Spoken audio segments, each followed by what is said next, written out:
नमस्कार साथियों, आज देश जी के ट्रिक में आप सभी का स्वागत है। दोस्तों, इस वीडियो में मैं आपके एसएससी एमटीएस एग्जाम 2024 के लिए जीके जीएस का टॉप 50 महत्वपूर्ण प्रश्नों को कराने वाला हूं, जो कि आपके एग्जाम्स के लिए काफी ज्यादा महत्वपूर्ण रहने वाला है। तो साथियों, इस वीडियो को आप बड़े ही ध्यानपूर्वक एंड तक जरूर देखिएगा। तो साथियों, आज का पहला प्रश्न है, भारतीय संविधान के अनुच्छेद 280 के अनुसार वित्त आयोग की सिफारिश कौन करता है? ऑप्शन है प्रधानमंत्री, राष्ट्रपति, लोकसभा अध्यक्ष और ऑप्शन डी है उपराष्ट्रपति। तो साथियों, भारतीय संविधान के अनुच्छेद 280 के अनुसार वित्त आयोग की सिफारिश राष्ट्रपति करता है। राइट आंसर ऑप्शन बी हो जाएगा, राष्ट्रपति। नेक्स्ट क्वेश्चन है, हरिजन सेवक संघ की स्थापना निम्नलिखित में से किसने की थी? ऑप्शन है महात्मा गांधी, जवाहरलाल नेहरू, बाल गंगाधर तिलक और ऑप्शन डी है सुभाष चंद्र बोस। तो साथियों, हरिजन सेवक संघ की स्थापना महात्मा गांधी जी ने की थी। राइट आंसर ऑप्शन ए हो जाएगा, महात्मा गांधी। और साथियों, हरिजन सेवक संघ की स्थापना कब हुई थी? तो साथियों, इसकी स्थापना 1932 ईस्वी में हुई थी। कब? 1932 ईस्वी में। ओके फ्रेंड्स, नेक्स्ट क्वेश्चन है, नीना गुप्ता को वर्ष 2021 में किस पुरस्कार से सम्मानित किया गया था? तो साथियों, नीना गुप्ता को वर्ष 2021 में रामानुजन पुरस्कार से सम्मानित किया गया था। किससे? रामानुजन पुरस्कार से। इस प्रश्न का राइट आंसर ऑप्शन सी हो जाएगा। अगला प्रश्न है, श्री गोविंद जी की मंदिर भारत के किस राज्य में अवस्थित है? इसका ऑप्शन है गुजरात, कर्नाटक, आंध्र प्रदेश या फिर ऑप्शन डी है राजस्थान। तो मेरे प्यारे साथियों, श्री गोविंद जी की मंदिर भारत के राजस्थान में अवस्थित है। राइट आंसर ऑप्शन डी हो जाएगा, राजस्थान में। वर्ष 1983 में क्रिकेट विश्व कप का आयोजन कहां पर हुआ था? तो साथियों, आपको बताना है वर्ष 1983 में क्रिकेट विश्व कप का आयोजन कहां पर हुआ था। इसका ऑप्शन दिया गया है इंग्लैंड, ऑस्ट्रेलिया, श्रीलंका या फिर ऑप्शन डी है भारत। तो साथियों, इस प्रश्न का राइट आंसर ऑप्शन ए हो जाएगा, इंग्लैंड में। वर्ष 1983 में क्रिकेट विश्व कप का आयोजन जो है आपका इंग्लैंड में हुआ था। ओके फ्रेंड्स, इसको आप अच्छे से जरूर याद रखिएगा। नेक्स्ट क्वेश्चन है, निम्नलिखित में से उत्तराखंड की दूसरी सबसे ऊंची चोटी कौन सी है? तो साथियों, आपसे उत्तराखंड की दूसरी सबसे ऊंची चोटी पूछा गया है। इसका ऑप्शन है अन्नामलाई, कामेट, महेंद्रगिरी या फिर ऑप्शन डी है इनमें से कोई नहीं। तो प्यारे साथियों, उत्तराखंड की दूसरी सबसे ऊंची चोटी कामेट है। राइट आंसर ऑप्शन बी हो जाएगा, कामेट।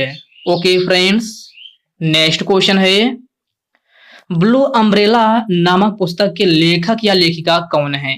तो साथियों, आपको बताना है ब्लू अम्ब्रेला नामक पुस्तक के लेखक या लेखिका कौन है। तो साथियों, इसका ऑप्शन है रस्किन बॉन्ड, अरुंधति राय, जेम्स बॉन्ड या फिर ऑप्शन डी है इनमें से कोई नहीं। तो साथियों, प्रश्न नंबर 7 का राइट आंसर ऑप्शन ए हो जाएगा, रस्किन बॉन्ड। भारत में ताउते तूफान किस वर्ष में आया था?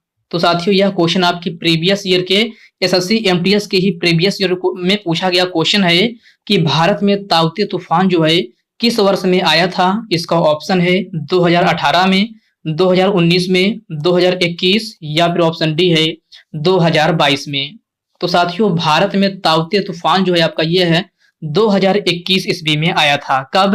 2021 ईस्वी में। प्रश्न नंबर 8 का करेक्ट आंसर ऑप्शन सी हो जाएगा। और साथियों, भारत में यह ताउते तूफान 2021 में किस राज्य में आया था?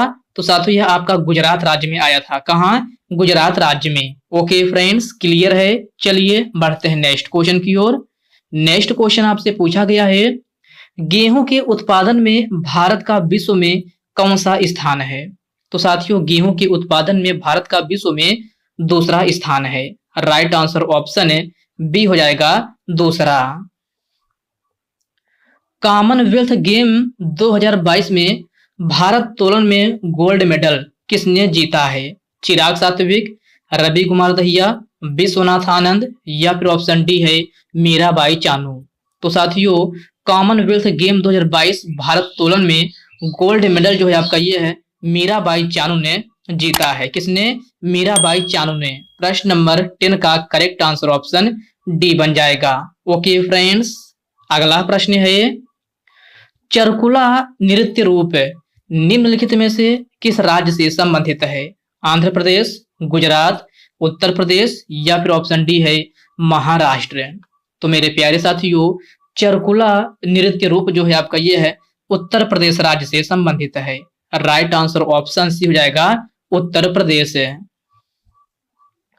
होला मोहल्ला त्योहार किस समुदाय के द्वारा मनाया जाता है? तो साथियों यह भी आपके एसएससी एमटीएस के ही प्रीवियस ईयर में पूछा गया क्वेश्चन है कि होला मोहल्ला त्योहार किस समुदाय के द्वारा मनाया जाता है। इसका ऑप्शन है जैन समुदाय, सिख समुदाय, बौद्ध समुदाय या फिर ऑप्शन डी है इनमें से कोई नहीं।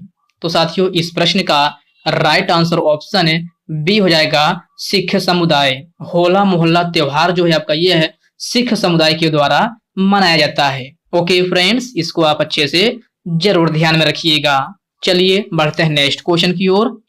नेक्स्ट क्वेश्चन आपसे पूछा गया है वर्ष 1998 में वेम्पति चिन्ना सत्यम को किस अवार्ड से सम्मानित किया गया था? तो साथियों इनको जो है पद्म भूषण पुरस्कार से सम्मानित किया गया था। किससे? पद्म भूषण पुरस्कार से। प्रश्न नंबर 13 का करेक्ट आंसर ऑप्शन सी बन जाएगा। राष्ट्रपति वित्त आयोग का गठन कितने वर्षों के अंतराल में करते हैं? 5 वर्ष, 4 वर्ष, 6 वर्ष या फिर ऑप्शन डी है 3 वर्ष। तो साथियों राष्ट्रपति वित्त आयोग का गठन 5 वर्ष के अंतराल में करते हैं। राइट आंसर ऑप्शन ए हो जाएगा 5 वर्ष के अंतराल में। साथियों वित्त आयोग आपका भारतीय संविधान के किस अनुच्छेद में है? तो यह आपका आर्टिकल 280 में है। किसमें? आर्टिकल 280 में। जिसकी सिफारिश कौन करता है? राष्ट्रपति करता है। कितने वर्ष के अंतराल में? 5 वर्ष के अंतराल में। ओके फ्रेंड्स, इन पॉइंट को आप अच्छे से जरूर ध्यान में रखिएगा। ईस्ट इंडिया कंपनी से कब भारत की सत्ता पूर्णतः ब्रिटिश कानून के अंतर्गत हस्तांतरित हुई थी? ऑप्शन है 1862 में, 1866 में, 1867 में या फिर ऑप्शन डी है 1858 में। तो साथियों इस प्रश्न का राइट आंसर ऑप्शन डी हो जाएगा 1858 ईस्वी में। ओके फ्रेंड्स, राइट आंसर क्या होगा? तो राइट आंसर ऑप्शन डी हो जाएगा 1858 ईस्वी में। नेक्स्ट क्वेश्चन है अल्बर्ट आइंस्टीन निम्नलिखित में से किस नेता से प्रभावित थे? महात्मा गांधी, सुभाष चंद्र बोस, जवाहरलाल नेहरू या फिर ऑप्शन डी है इनमें से कोई नहीं। तो साथियों अल्बर्ट आइंस्टीन किस नेता से प्रभावित थे? तो साथियों यह महात्मा गांधी जी से प्रभावित थे। राइट आंसर ऑप्शन ए हो जाएगा महात्मा गांधी। ओके फ्रेंड्स, इसको आप अच्छे से जरूर याद रखिएगा। इस प्रश्न का राइट आंसर ऑप्शन ए हो जाएगा। The God of small thing पुस्तक के लेखक या लेखिका कौन है? तो आपको बताना है the God of small thing पुस्तक के लेखक या लेखिका कौन है? तो साथियों यह आपका अरुंधति राय है। कौन? अरुंधति राय। प्रश्न नंबर 17 का करेक्ट आंसर ऑप्शन डी हो जाएगा। अगला प्रश्न है वाइड एंगल नामक पुस्तक के लेखक कौन है? तो मेरे प्यारे साथियों आप बताना है वाइड एंगल नामक पुस्तक के लेखक कौन है? इसका ऑप्शन है अरुंधति राय, अनिल कुंबले, रस्किन बॉन्ड या फिर ऑप्शन डी है इनमें से कोई नहीं। तो आपका राइट आंसर ऑप्शन बी हो जाएगा अनिल कुंबले। वाइड एंगल नामक पुस्तक के लेखक कौन है? तो अनिल कुंबले हैं। प्रधानमंत्री कौशल विकास योजना की शुरुआत कब हुई थी? तो आपको बताना है प्रधानमंत्री कौशल विकास योजना की शुरुआत कब हुई थी? 2015 में, 2014 में, 2016 में या फिर ऑप्शन डी है 2018 में। तो साथियों इस प्रश्न का राइट आंसर ऑप्शन है जो है आपका ए हो जाएगा 2015 में। प्रधानमंत्री कौशल विकास योजना की शुरुआत कब हुई थी? तो 2015 में हुई थी। राइट आंसर ऑप्शन ए हो जाएगा। अगर आपसे डेट पूछा जाए तो 15 जुलाई। कब है? 15 जुलाई 2015 में प्रधानमंत्री कौशल विकास योजना की शुरुआत हुई थी। नेक्स्ट क्वेश्चन है, छऊ नृत्य शैली निम्नलिखित में से भारत के किस राज्य से संबंधित है? तो साथियों यह है झारखंड राज्य से संबंधित है।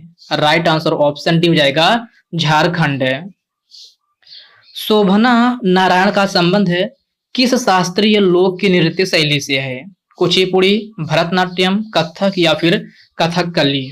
तो मेरे प्यारे साथियों, शोभना नारायण का संबंध जो है आपका यह है किस शास्त्रीय लोक की नृत्य शैली से है? तो साथियों इनका संबंध जो है कथक से है। किससे? कथक से। राइट आंसर ऑप्शन सी हो जाएगा। साथियों मैं आपको हमेशा बताता हूं कथक किस राज्य का लोक नृत्य है? तो यह आपका यूपी का है। कुचिपुड़ी पूछा जाए तो आंध्र प्रदेश का है। भरतनाट्यम तमिलनाडु का है। कथकली कहाँ का है? तो केरल राज्य का है। ओके फ्रेंड्स, इन पॉइंट को आप अच्छे से जरूर ध्यान में रखिएगा। चलिए बढ़ते हैं नेक्स्ट क्वेश्चन की ओर। नेक्स्ट क्वेश्चन आपसे पूछा गया है, कंदारिया महादेव मंदिर निम्नलिखित में से किस वंश से संबंधित है? चंदेल वंश, मुगल वंश, राष्ट्रकूट वंश या फिर ऑप्शन डी है इनमें से कोई नहीं।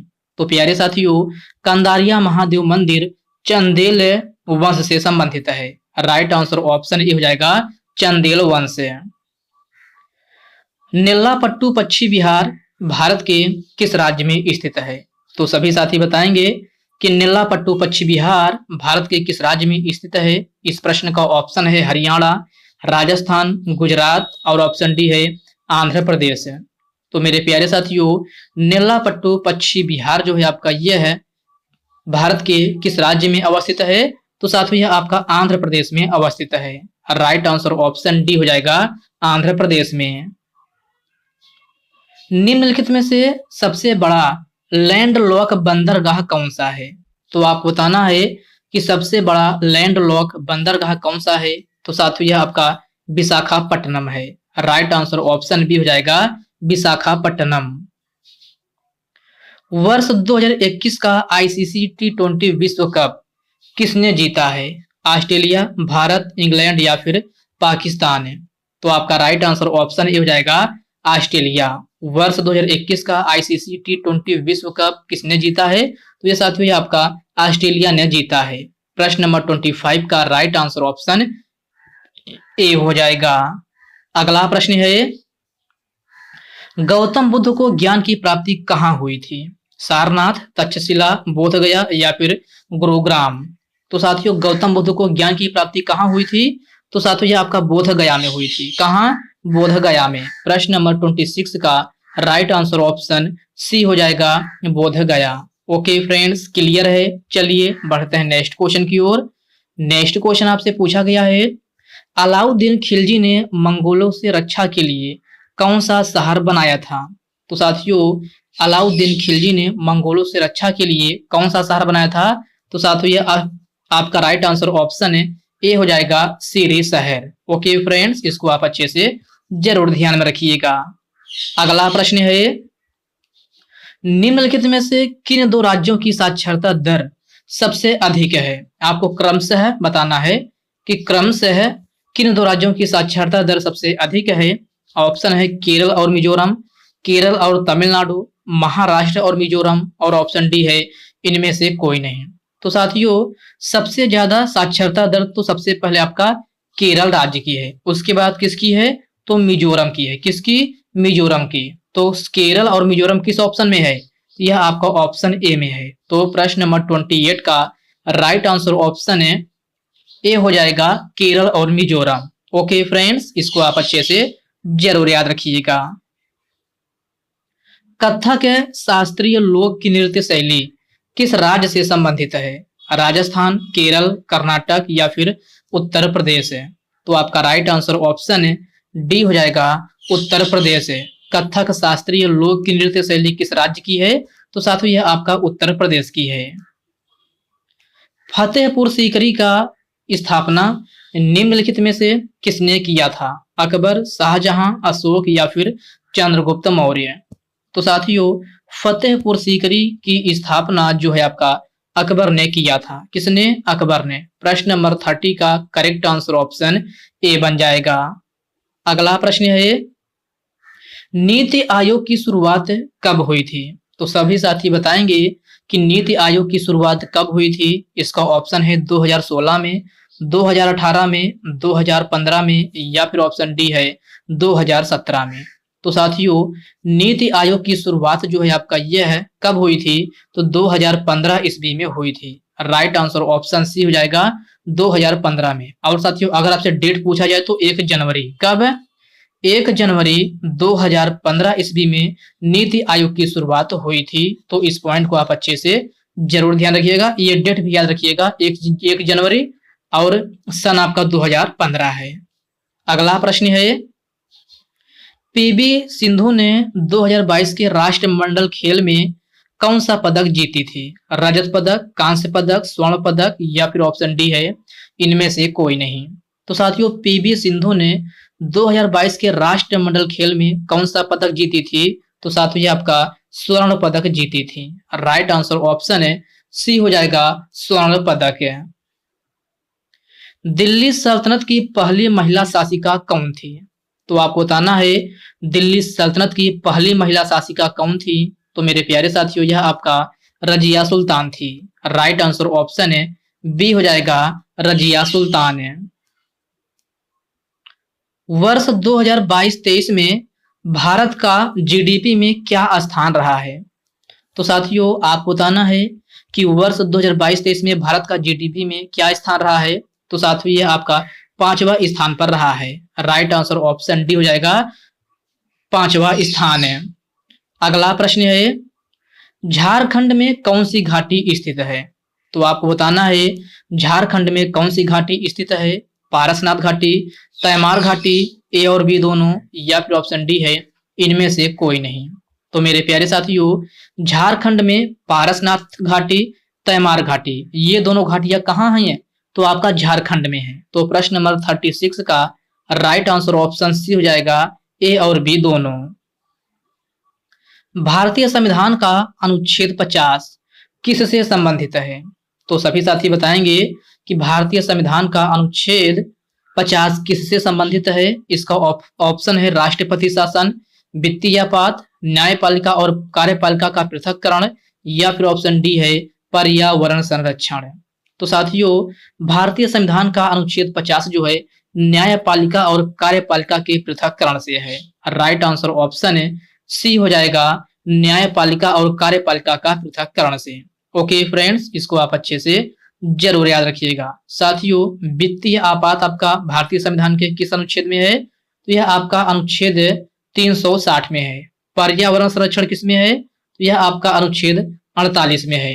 राष्ट्रपति शासन किस अनुच्छेद में है? तो यह आपका अनुच्छेद 352 में है। अगला प्रश्न है 1857 के क्रांति में मेरठ से नेतृत्व किसने किया था? आपसे मेरठ से पूछा गया है कि 1857 के क्रांति में मेरठ से नेतृत्व किसने किया था? कदम सिंह, उधम सिंह, नाना साहब या फिर ऑप्शन डी है इनमें से कोई नहीं। तो साथियों 1857 के क्रांति में मेरठ से नेतृत्व कदम सिंह ने किया था। किसने? कदम सिंह ने। प्रश्न नंबर 38 का राइट आंसर ऑप्शन ए हो जाएगा। कालबेलिया लोक नृत्य शैली भारत के किस राज्य से संबंधित है? ऑप्शन है कर्नाटक, राजस्थान, महाराष्ट्र या फिर ऑप्शन डी है असम। तो साथियों कालबेलिया लोक नृत्य शैली जो है आपका यह है किस राज्य से संबंधित है? तो साथियों यह आपका राजस्थान राज्य से संबंधित है। राइट आंसर ऑप्शन है बी हो जाएगा राजस्थान। अगला प्रश्न है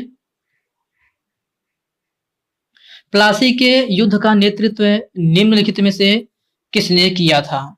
तो साथियों आपको बताना है प्लासी के युद्ध का नेतृत्व निम्नलिखित में से किसने किया था? इसका ऑप्शन है William Bentinck, Lord Macaulay, Robert Clive या फिर ऑप्शन डी है इनमें से कोई नहीं।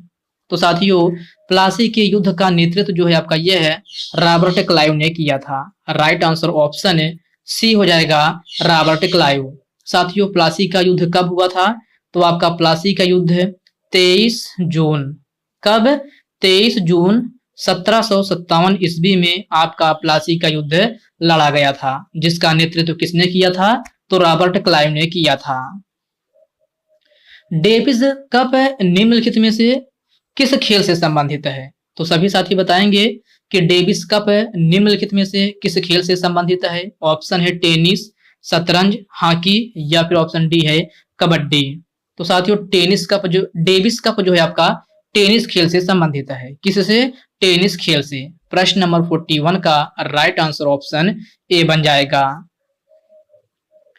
आईसीसी क्रिकेट वर्ल्ड कप 2023 की मेजबानी किसने किया था?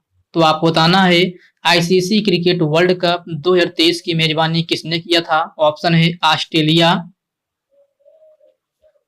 यहाँ पर ऑप्शन जो है आपका यहाँ पर ऑस्ट्रेलिया हो गया, पाकिस्तान, बांग्लादेश या फिर ऑप्शन डी है भारत। तो साथियों आईसीसी क्रिकेट वर्ल्ड कप 2023 की मेजबानी अपना ही देश भारत ने किया था। राइट आंसर ऑप्शन डी हो जाएगा भारत।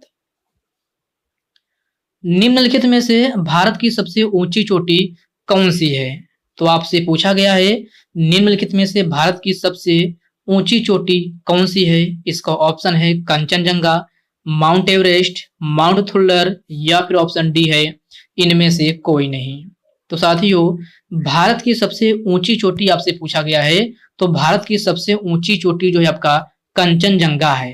राइट आंसर ऑप्शन है ए हो जाएगा कंचनजंगा, जिसे केटू के भी नाम से जाना जाता है। यह भी क्वेश्चन आपको याद में रखना है कि कंचनजंगा को जो है केटू के भी नाम से जाना जाता है। कभी कभी आपसे पूछ लिया जाता है, कंचनजंगा ना दे करके केटू दे देगा, तो आपको इसको भी याद रखना है कि भारत की सबसे ऊंची चोटी कौन सी है? तो कंचनजंगा है, जिसे केटू के भी नाम से जाना जाता है। ओके फ्रेंड्स, इस पॉइंट को आप अच्छे से जरूर ध्यान में रखिएगा।